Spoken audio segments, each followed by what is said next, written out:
અમરેલી જિલ્લાના ધારી પંથકમાં વન્યજીવોના માનવ વસાહત તરફના આંટાફેરા હવે સામાન્ય બન્યા છે. પરંતુ આજે જીરા ગામમાં એક એવી ઘટના બની કે જોઈને લોકો સ્તબ્ધ થઈ ગયા.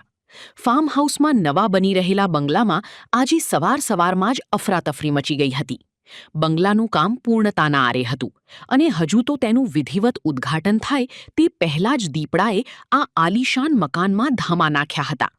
આજ રોજ સવારે 8:30 કલાકે જ્યારે સ્થાનિક લોકો અને શ્રમિકો ત્યાં પહોંચ્યા ત્યારે તેમને જાણ થઈ કે બંગલાની અંદર દીપડો આરામ ફરમાવી રહ્યો છે. ઘટનાની ગંભીરતાને જોતા તાત્કાલિક વન વિભાગને જાણ કરવામાં આવી હતી.